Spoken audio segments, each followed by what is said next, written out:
This video will explore an alternate history of the 1860 election, focusing on the scenario of a House-elected president. We begin with an alternate fictional background, leading into this pivotal election.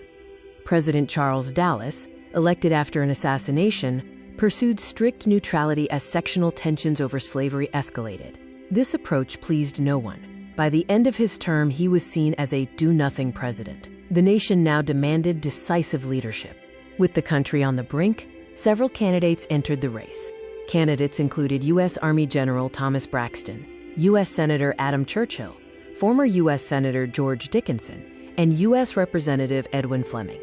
They represent pro-slavery, compromise, and anti-slavery sentiments.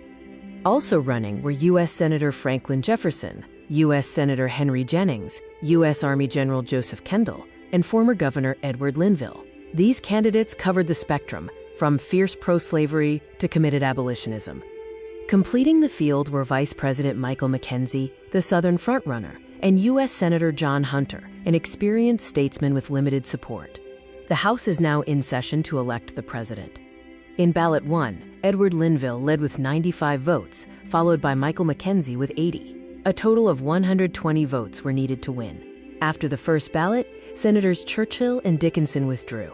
Churchill endorsed McKenzie, reinforcing the pro-slavery bloc. Dickinson offered no endorsement, signaling the collapse of the compromise faction. Ballot 2 showed slight changes, with Michael McKenzie gaining 4 votes, reaching 84. Linville remained at 95 and Jennings at 25.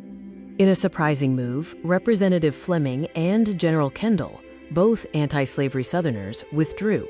They supported the Northern anti-slavery candidates, freeing their delegates to choose.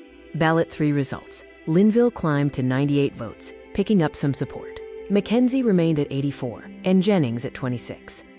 Senator John Hunter dropped out. While he did not endorse a single candidate, his wish for a pro-slavery Southerner to win benefited both McKenzie and Jefferson. Ballot 4 saw McKenzie's votes rise to 88, and Jefferson's to 18. Linville and Jennings held steady with 98 and 26 votes, respectively.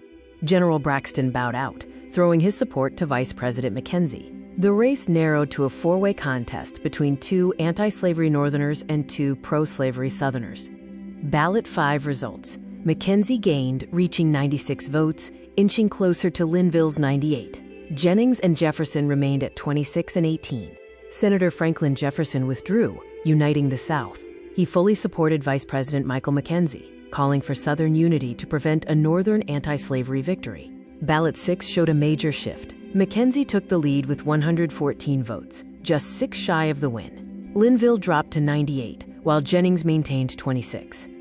After weeks of deadlock, Henry Jennings withdrew and endorsed Linville, urging Northern unity. However, some supporters feared Linville's uncompromising stance, facing an impossible choice: conscience or fear. Ballot 7. Michael McKenzie with 118 votes. Edward Linville with 119, just shy of a vote of being elected, while 1 vote was abstained.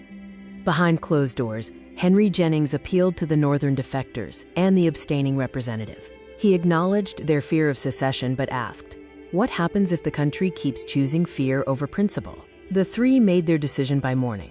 These are the state-by-state results of Ballot 8.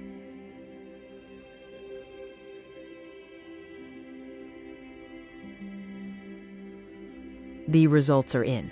Edward Linville with 122 votes. Vice President Michael McKenzie with 116 votes. Edward Linville has been elected the 13th President of the United States. The U.S. Senate elected Thomas Raleigh, an anti-slavery U.S. Senator from Tennessee, as Vice President. Edward Linville served as the 13th President of the United States from March 4, 1861 to March 4, 1867, with Thomas Raleigh as his Vice President. This slide lists the first 4 presidents from Christopher Williamson to Matthew Stirling. This list also includes their elections and their vice presidents. This slide shows the next 4 presidents, the 5th President Henry Bartlett to the 8th President Arthur Baldwin. This slide lists from the 9th President John Ramsey to 12th President Charles Dallas. And finally, this slide features the newly elected President Edward Linville. Thank you for watching the House-elected presidents of the 1860 election. See you in the next election, the election of 1866.